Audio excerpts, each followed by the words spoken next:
अस्सलाम वालेकुम dear viewers उम्मीद करता हूँ आप ठीक होंगे। आज की वीडियो का टॉपिक है डीप सी मॉड्यूल 8610 जो कि सिंक वर्जन में यूज़ होता है। दो तीन लास्ट वीडियो भी मैंने सिंक्रोनाइजिंग पे की थी क्योंकि बहुत सारे दोस्त मुझसे ना सिंक के मतलब डिटेल से पूछना चाह रहे थे, तो मैंने सिंक के ऊपर ना अच्छी तरह से डिटेल से सारी वायरिंग भी वीडियोस भी, ताकि किसी को सिंक के बारे में प्रॉब्लम ना हो, क्योंकि ये एक ऐसा टॉपिक है कि आम लोग इसके बारे में बताते भी नहीं हैं। और जो सिंक्रोनाइजिंग कंपनीज कर रही हैं वो अच्छे खासे पैसे ले रही हैं। तो मैं फ़ी सबिलिल्लाह दोस्तों के साथ सारी वीडियो शेयर करता हूँ ताकि मेरे दोस्त मुझे दुआएं दें और मेरा इल्म का ये सिक्का जारिया बना रहे। तो ये 8610 की सीरीज़ है, इसके बारे में आज हम आपको डिटेल से बात करते हैं। सबसे पहले ये हमारा होता है स्टॉप और रीस्टार्ट का बटन, यानी हम इससे अपना कोई भी अलार्म वगैरह रीसेट कर सकते हैं, इंजन को बंद कर सकते हैं। फिर ये हमारा मैनुअल और ये हमारा आई बटन जो होता है, हैंड और आई बटन, ये हमारा मैनुअल जनरेटर स्टार्टिंग के लिए होता है। ये बटन हमारा ऑटो के लिए होता है और ये जो अलार्म म्यूट करने के लिए होता है। इस बटन से हम क्लोज जनरेटर जो है कॉन्टैक्टर लगवा सकते हैं अपना, और इस बटन से हम ओपन कर सकते हैं। ये हमारी नेविगेशन कीज़ होती हैं जिसकी मदद से हम अपने ये सारे पैरामीटर्स को, स्टेटस को आगे चला सकते हैं। ये हमारी चार इंडिकेशन होती हैं जो कि हमने कॉन्फ़िगर में सेट करनी होती है कि यहाँ पे यहाँ पे यहाँ पे यहाँ पे कौन से हमारे अलार्म आने चाहिए। मिसाल के तौर पे ऑयल प्रेशर है, हमारा टम्परेचर है, कूलन लेवल है, हमारा इमरजेंसी पुश बटन है। कोई भी आप स्विचेस यहाँ पे डाल सकते हैं जिनकी आपको अलार्म की ज़रूरत हो। तो अभी इसकी बैक साइड पे चलते हैं, इसकी वायरिंग को भी आपको दिखाते हैं कि वो किस तरह से होती है। अच्छा वीवर्स, ये 8610 की बैक साइड आपके सामने है। इसमें एक दो तीन नीचे हैं इसके टर्मिनल कनेक्टर, और इसके चार कनेक्टर ऊपर हैं। एक कनेक्टर इसका यहाँ पर है और साथ में इसके RS232 की पोर्ट है, और एक इधर USB की पोर्ट है और RS485 की पोर्ट है। तो इसकी वायरिंग के मुतालिक हम आपको बताते हैं कि यहाँ पे हमारे ये आप देख सकते हैं कि नेगेटिव पॉजिटिव है जो कि 12 वोल्ट का अगर आपका है तो 12 वोल्ट पे, और अगर 24 वोल्ट है तो आप 24 वोल्ट पे लगा सकते हैं। 3 नंबर आपकी इमरजेंसी पुश बटन की है। 4 5 पे आपका फ्यूल सेल्फ होता है। 6 पे डैनो होती है। आगे फिर इसी तरह ये सारी आउटपुट आ जाती हैं। आउटपुट पे आपने जो जो भी अपनी कॉन्फ़िगर देनी होती है, जैसे हमारे कॉन्टैक्टर्स की होगी, हमारे कॉमन शटडाउन की होगी, हमारे अलार्म्स वगैरह जो भी हैं। फिर उसके बाद नेक्स्ट आ जाता है कॉन्टैक्टर हमारा एनालॉग इनपुट का, जिसमें हमारे सेंसर्स की आ जाती है, जैसे ऑयल प्रेशर है, टेम्परेचर सेंसर है, फ्यूल लेवल सेंसर है, या हमारे फ्यूल लेवल गेज है। तो ये हमारे एनालॉग में आ जाती है। आगे हमारा आ जाता है 20 21 22 पे हमारा कैन की। कैन जो है हमारी वो जनरेटर्स के साथ अटैच होती है, जिससे हमारे आगे से कंट्रोलर एरिया नेटवर्क लाता है, और जो इंजन्स के ECM के सेंसर्स होते हैं वो ये हमारे मॉड्यूल पे शो करवाता है। कैन के आगे हमारा MPU आ जाता है। अगर हमारा इंजन पे MPU है तो हम यूज़ करें, नहीं है तो फिर छोड़ देंगे। ये आगे हमारा ECU की आ जाती है वाइज। तो इसी तरह हमारा जो इंजन्स की है ECU की वायरिंग वो हम यहाँ पे कर देंगे। इससे आगे हमारे इंटरनेट की आ जाती है, MSC की आ जाती है, गवर्नर की आ जाती है, AVR की आ जाती है। तो ये सारी जो वायरिंग होती हैं इसके बारे में हम आपको आगे जाके डिटेल से बात करते हैं। फ़िलहाल ये शॉर्ट में आपको अभी बता रहा हूँ।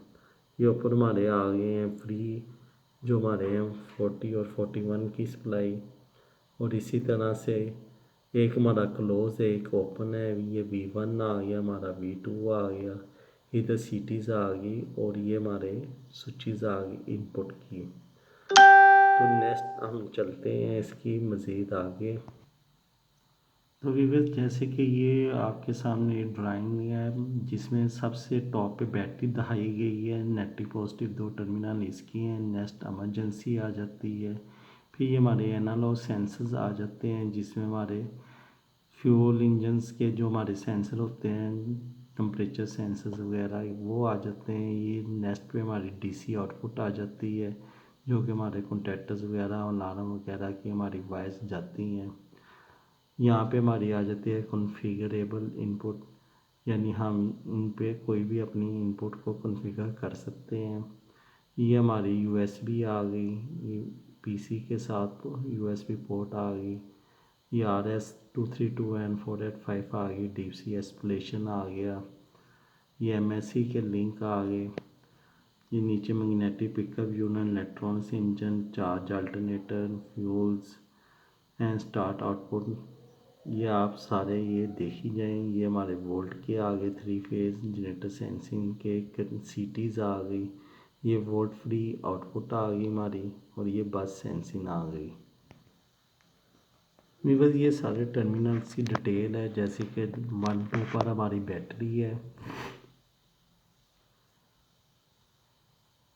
3 पे हमारा इमरजेंसी पुश आ जाती है, 4 5 हमारी फ्यूल की और सल्फ़ की सप्लाई आ जाती है, 6 नंबर पे हमारा डेनमो आ जाता है, 7 से लेके 14 तक ये हमारी सारी आउटपुट की पॉजिटिव सप्लाई हैं जो कि डीसी पॉजिटिव यहाँ से आउट होती हैं। ये नेक्स्ट हमारे एनालॉग सेंसर इनपुट एंड कैन की आ जाती हैं सप्लाई। ये 15 से लेके 19 तक ये हमारी सेंसर्स की हैं। 15 नंबर पे हमारी ग्राउंड आ जाती है, और बाकी पे हमारी जैसे ये ऑयल है, कूलेंट टेम्परेचर है, फ्यूल लेवल है, ये इस तरह से हमारे सेंसर आ जाते हैं। 20 21 22 पे हमारी कैन की सप्लाई आ जाती हैं।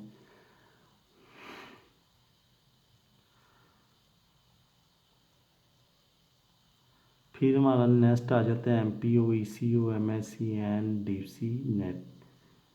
ये जो हमारे नेट जैक हैं, जैसे कि ये हमारा MPU आ जाता है। MPU अगर हमारे इंजन में फिट है तो ठीक है, नहीं है तो फिर इसको छोड़ दें। ECU में हमारे ECMs की आ जाती हैं जो कि हमारी कैन की मदद से, जैसे यूज़ ओनली 120 हम कैन और RS-485 अप्रूव्ड केबल, तो ये हमारे ECU के लिए आ जाती हैं सप्लाई। इसमें शील्डेड केबल हमारी यूज़ होती है, और सामने हमारी 120 ओम की एक हमारी रजिस्टर्स यूज़ होती है। फिर ये हमारा डीसी इंटरनेट आ जाता है कि अगर आपने इसको चलाना है। नेक्स्ट MSC आ जाती है जो कि जनरेटर से दूसरे जनरेटर के दरमियान में लगती है, और फर्स्ट एंड पे और लास्ट एंड पे MSC की दोनों साइड पे रजिस्टर लगाते हैं। अगर आपके सिर्फ 2 ही मॉड्यूल हैं तो आपने 1 और लास्ट दोनों तरफ लगानी है, और अगर ज़्यादा हैं तो फिर सिर्फ 1 और लास्ट में लगानी है, दरमियान में नहीं लगानी। नेक्स्ट ही हमारा गवर्नर आ जाता है, और फिर AVR आ जाता है। गवर्नर की जो एनालॉग हमारी गवर्नर की, ये देखें डीसी आउटपुट और एनालॉग गवर्नर आउटपुट रेफरेंस। ये यहाँ पे जो भी आपके पास गवर्नर हैं, चाहे वो वुडवर्ड का है, GSC का है, ECM है या हिंग्समैन की हैं, तो आप वहाँ पे उनकी एनालॉग जो सप्लाई होती है वहाँ पे अपनी गवर्नर की सप्लाई दे सकते हैं। इसी तरह हमारे AVR पे भी आप एनालॉग AVR की सप्लाई पे आप सप्लाई दे सकते हैं, ताकि हमारा मॉड्यूल गवर्नर को खुद सिंक पे लोड शेयरिंग में जाके कंट्रोल कर सकें। और इसी तरह AVR का भी यही सिस्टम है। तो नेक्स्ट चलते हैं आगे।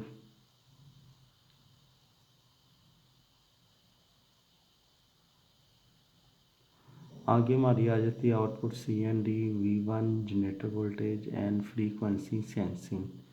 तो इसमें ये हमारे वोल्ट फ्री की है आउटपुट। ये देखें normally close volt free relay output C।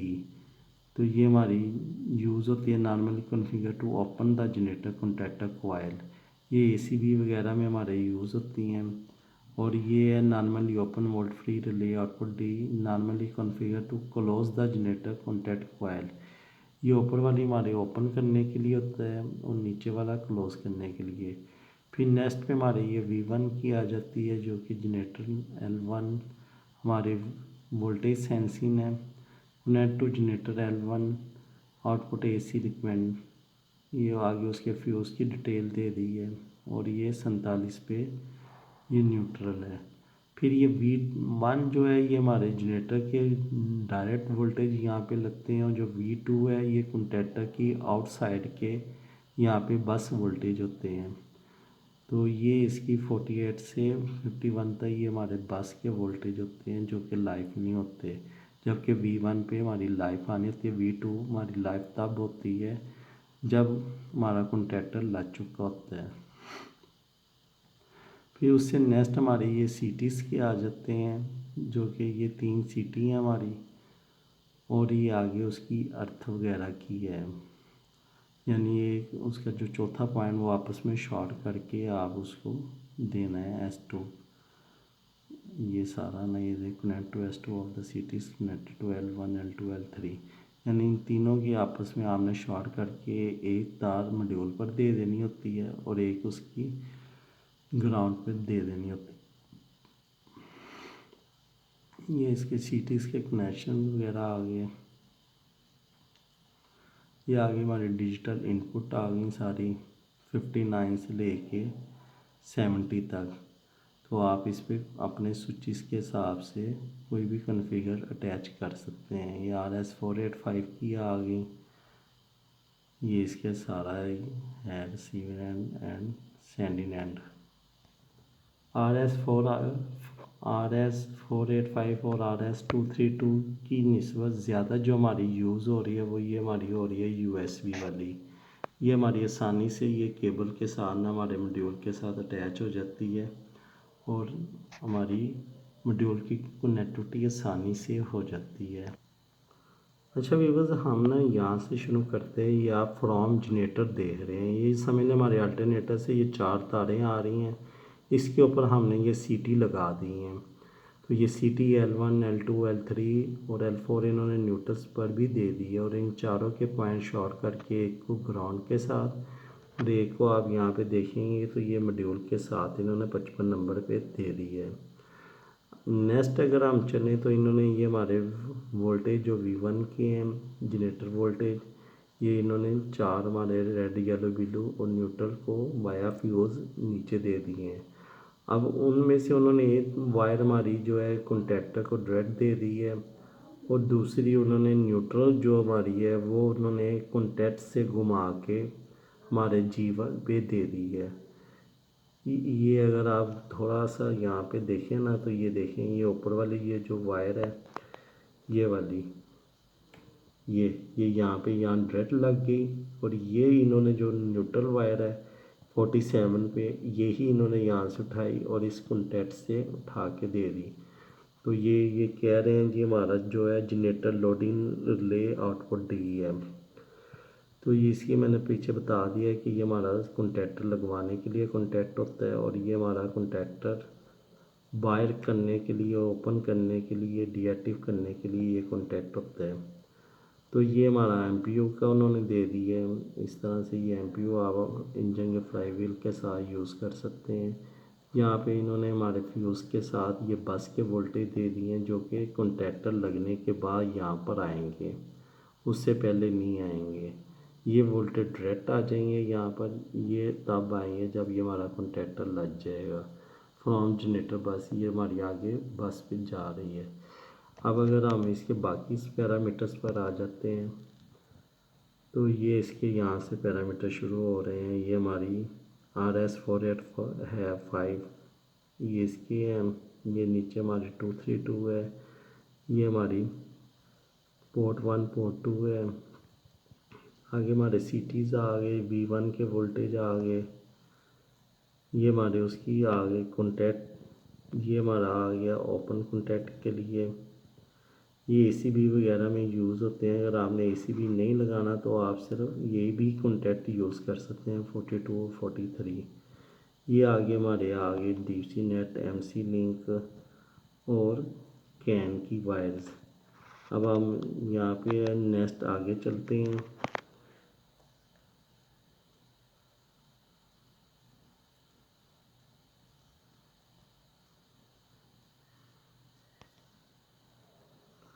तो यहाँ पे ये देखें आप, ये AVR की हमारी 3 वायर्स आ गई, ये हमारी गवर्नर की आ गई।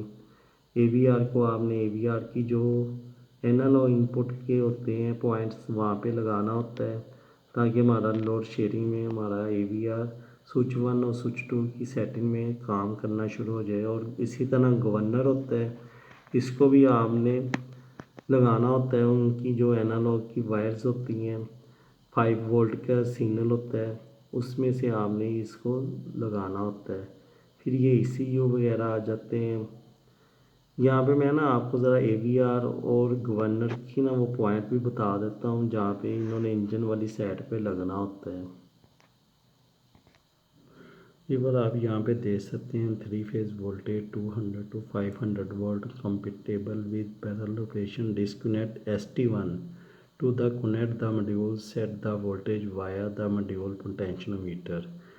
यानी यहाँ पे हमने जो अपनी AVR की वायर्स हैं ST1 पे लगानी है। अच्छा वीवर्स, ये आपके सामने आगे वायरिंग हमारी चल पड़ती है। जैसे कि गवर्नर्स हैं, गवर्नर्स की भी आपको 5 वोल्ट की इनपुट जो है पोटेंशियोमीटर्स की एनालॉग इनपुट वहाँ पे देनी होती है। ये हमारे इसकी सारी पॉजिटिव की आ जाती हैं वायर्स, जिस पे आपने अपने ACB या अपने कॉन्टैक्टर्स या कोई भी आउटपुट आप अपने जनरेट कर सकते हैं। ये इसी तरह से ये हमारी डिजिटल इनपुट्स की आ जाती हैं ये सारी वायरिंग्स। ये हमारी आ जाती है सेंसर्स की, डायनेमो की, फ्यूल की और हमारे बैटरीज की। अच्छा व्यूअर्स, अगर आपको ये ड्राइंग समझ में आ जाती है ना, तो आप ये सारी वायरिंग करनी सीख सकते हैं। तो इसकी मैं आपको डिटेल थोड़ी सी बता देता हूँ ताकि आपकी समझ में आ जाए। ये उन्होंने शो करवाया है जनरेटर 1, जनरेटर 2, जनरेटर 3, जनरेटर 4, और यहाँ पे उन्होंने शो करवा दिया है जनरेटर 32। यानी आपने पूरी वायरिंग इसी तरह से चलाते चले जाना है। चाहे आपका एक जनरेटर है, चाहे आपके 2 हैं, चाहे आपके 32 हैं। डीपसी जो है 8610, ये 32 तक अपने जनरेटर की MNC लिंक को हैंडल कर सकता है और चला सकता है। अब अगर हम सिर्फ एक जनरेटर वाली सेट पर आ जाते हैं ना, तो ये मैं आपको थोड़ा सा क्लोज करके दिखाता हूँ।